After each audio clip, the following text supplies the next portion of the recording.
Guys, I get asked a lot of good questions, and I've always felt like that I have a really sophisticated um, viewership, and the reason I say that is I don't get asked how do you rig a worm, how do you tie a hook. I get asked really good questions, and this was a question that was simple, but it's a really great question, and that is when you get on a lake like this one, where there's just miles and miles and miles of grass, where do you start? How do you do this? And so I learned my grass fishing doing a couple things. First off, fishing with the guy you see right there running the trolling motor, Dickie Newberry. There's been, in my mind, first off, I think the East Texas grass fishing guys of the 80s and 90s are probably some of the best in the country. And I'm sure some Delta guys would argue that, some guys from Florida would argue that. But just for fishing deep grass lines, I would name Vernon Beatty, who owned Tri Lakes Tackle there in Lufkin, tremendous grass fisherman. Dickey and his partner John Gunnels, tremendous grass fisherman. A guy named David Truax, great grass fisherman.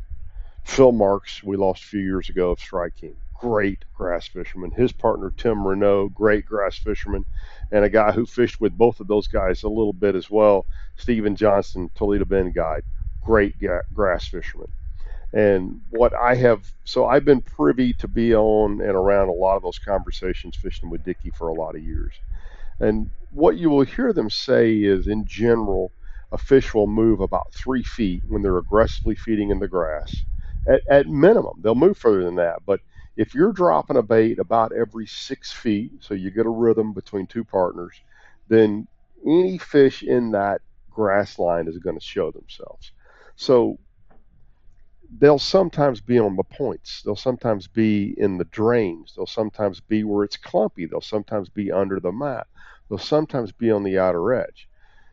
But the only way, and that'll change day to day, sometimes hour to hour, but usually day to day, and sometimes in all of those places. But the way to do it is to just drop the trolling motor and start covering water. Now, the great news about grass fishing is when you hit a fish, there's usually two, three, four, five, or six of them right there together, and that's where you hear the term scrape come from.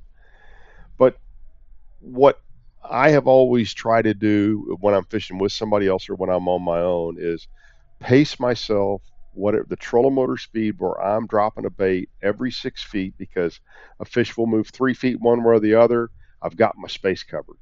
And that's what we're doing here. Now, in this case, this is some area I had been through recently, so there's some waypoints. That's actually what we're looking down at is the grass and my waypoints. But when I'm just fishing virgin water, just drop the trolling motor, start flipping, flip inside, outside, inside, outside. So edge of the grass under the mat, edge of the grass under the mat, back and forth until you get bit. And when you get bit, do not keep going. Fish past that spot if you're moving pretty fast and come back to them, or if you're moving slower, you can just stop and just peck around there because very, very seldom is there a single bite in a spot. The other thing here I want you to pay attention to is technique, and Dickey has the best I've ever seen. Look where his rod tip is. Watch when he drops this bait, when he engages his reel, his rod is low to the water. I cannot do it. I try and I try. I am consciously trying to do it, and I still can't do it. But watch this. He's going to flip this worm, so he's flipping a big 10-inch worm. I think that's probably a Strike King worm on a 3/4 ounce tungsten sinker on 50-pound braid. And look, when he engages his reel, his rod is down. He gets bit. He doesn't have to reel up any slack. He gets bit. Watch this. He's going to flip that bait. He's going to drop that rod. And when his bait hits the bottom, his rod tip is at the water. He feels the bite, and wham, he just drills it. I wish I could do that. That's why he does not lose very many fish. A baby. It's all right.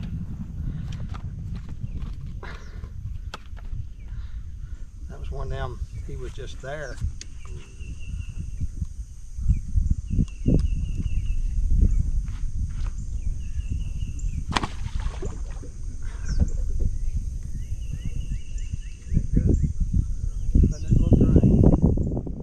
You heard him say right there. So it's a point, and there's a little gut or a little drain or a little ditch that runs into it, and that's exactly where that fish is set up. with schoolers. I'm going to show you this again just because I think it's so important.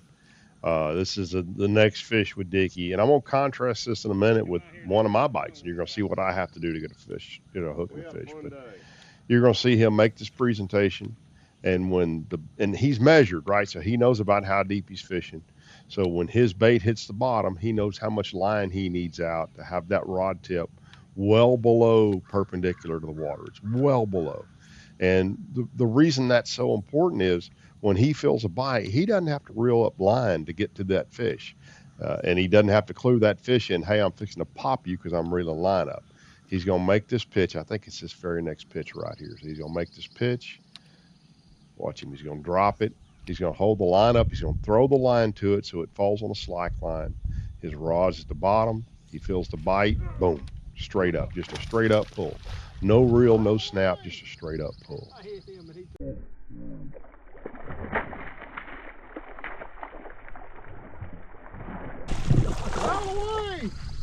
I hit him and he took off. I caught him right here.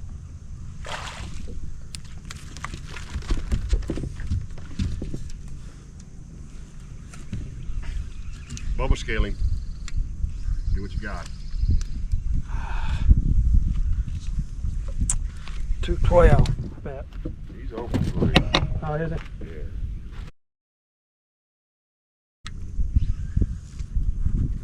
No, 2.5.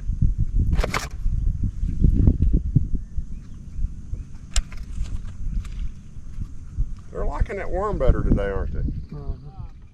By the way, you'll hear Dickie and I talking to another guy. It's actually Bobby Perez, who's a good friend and another really, really good grass fisherman. He's fishing around us here. We're fishing around him, however you want to say it. But so this is a contrast to exactly what I talked about with Dickie. So you see I make my flip. I throw slack line so the bait falls free. But look where my rod is. And guys, again, I am consciously trying not to do this. But when I feel this next bite, you're going to see my rod is up high.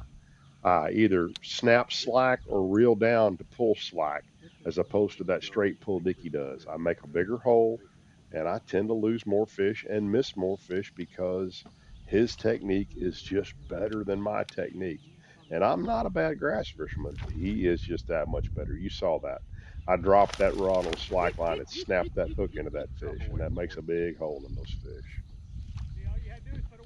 That's unreal, isn't it? I think that was my second or third flip with a worm. That's a good one there. That's a dandy.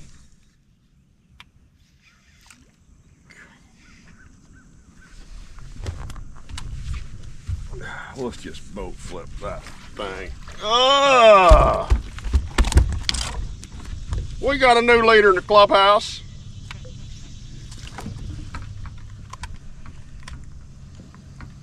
I think this one's got a bobby hole already in his mouth.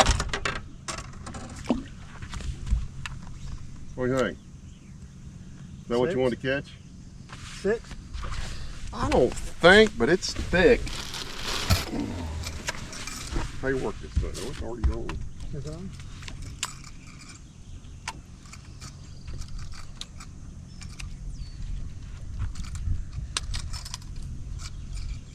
How do you clear it? See, is it showing? It ain't showing nothing.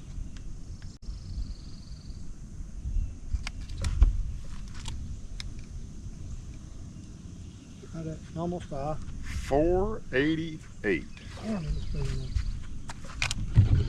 I like my second flip with that strike king worm. Donk. Donk. Okay, I'm going to show you one more time in slow motion. I'm going to fill this bite. My rod's going to be above 90 degrees. I'm going to drop slack to the fish, and then I'm going to reel some of it out, but not get all of it, and then I'm going to pop that fish. 2 problems with that technique. Number 1, I'm throwing him slack. Something feels different to him.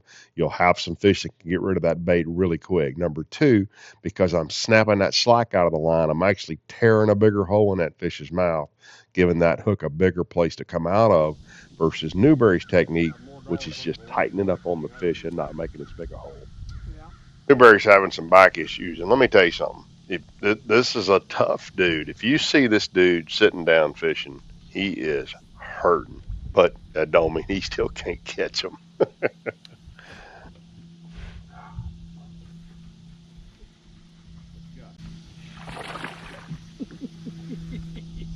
Sitting down, bill dancing.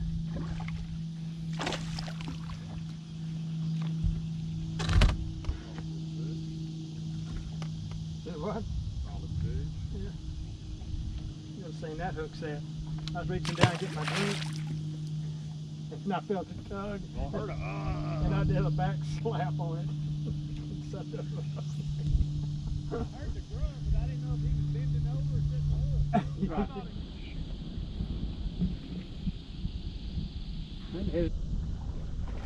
I don't think I have a hook in it.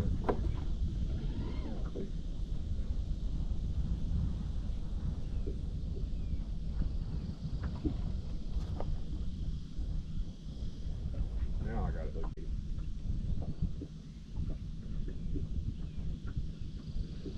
He's driving like he's a 9-pounder, and he's about a 2.5.